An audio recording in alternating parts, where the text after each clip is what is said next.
రైతులను ఎవరైతే భూముల్ని లాక్కున్నారో అవన్నిటి మీద కూడా పెద్ద స్థాయిలో ప్రభుత్వం, రాబోయే ప్రభుత్వం గట్టిగా చర్యలు తీసుకుంటుంది, విచారణ జరిపిస్తుంది. న్యాయపరంగా ఆ భూములన్నీ కూడా మళ్ళీ ప్రభుత్వ భూములు ప్రభుత్వం తీసుకునేలాగా, అలాగే పేద అమాయక రైతుల భూములు వాళ్ళకి వెనక్కి ఇచ్చేలాగా పూర్తి స్థాయిలో న్యాయం చేసేయడానికి ఉత్తరాంధ్రకు అండగా, ఉత్తరాంధ్ర అభివృద్ధికి కూటమి ప్రభుత్వం పూర్తి స్థాయిలో పాటుపడుతుంది. దాంట్లో ఎటువంటి సంకోచన, అనుమానం లేదు.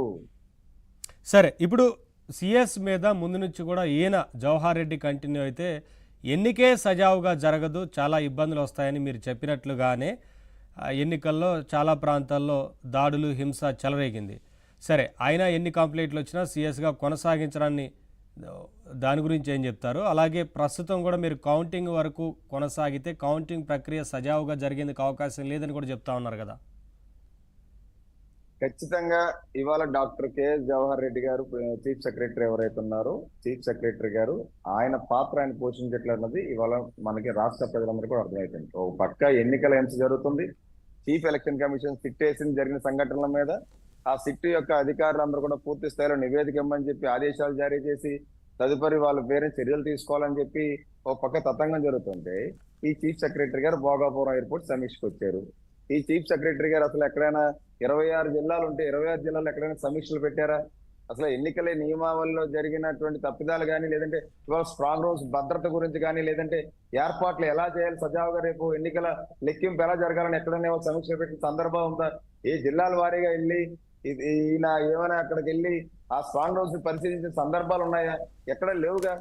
ఈ కెఎస్ జవహర్ రెడ్డి గారు జగన్మోహన్ రెడ్డికి ఇవాళ సొంత మనిషిగా, అంటే ఆయనకు ఒక ఏజెంట్ గా ఇవాళ వ్యవహరిస్తున్నారు. నిష్పక్షపాతంగా రాష్ట్ర ప్రజల పక్షాన గౌరవప్రదమైనటువంటి ఉన్నటువంటి చట్టబద్ధమైనటువంటి పోస్ట్ లో ఉన్నటువంటి ఒక చీఫ్ సెక్రటరీగా ఆయన వ్యవహరించట్లేదు. కాబట్టి పైగా ఇప్పుడు ఆయన ప్రభుత్వాన్ని నడిపించాలి, ఎన్నికల కోడ్ ఉన్న నేపథ్యంలో సిఎస్ గా ఆయనే మొత్తం చూసుకోవాలి. ఆయనే రాష్ట్ర ప్రభుత్వాన్ని నడిపించాలి. ఆయనే మొత్తం వ్యవహారాలు, ఎన్నికల ప్రక్రియ, ఎన్నికల మొత్తం కౌంటింగ్స్ అయ్యి శాంతి భద్రతలు కాపాడేంత వరకు కూడా చీఫ్ సెక్రటరీ, ఇవాళ జవహర్ రెడ్డి గారు కొత్త ప్రభుత్వం ఏర్పాటు చేసేంత వరకు కూడా చీఫ్ సెక్రటరీ గారు రాష్ట్ర ప్రభుత్వం బాధ్యతలన్నీ కూడా చేపట్టాలి. ఎక్కడ ఏ సంఘటన జరిగినా, ఎక్కడ ఏ ఇష్యూ జరిగినా, ఏది. కానీ మరి ఆయన మీదే ఇంత పెద్ద ఎత్తున ఆరోపణలు వస్తుంటే కేంద్ర ఎన్నికల సంఘం చర్యలు తీసుకోవాలి కదా.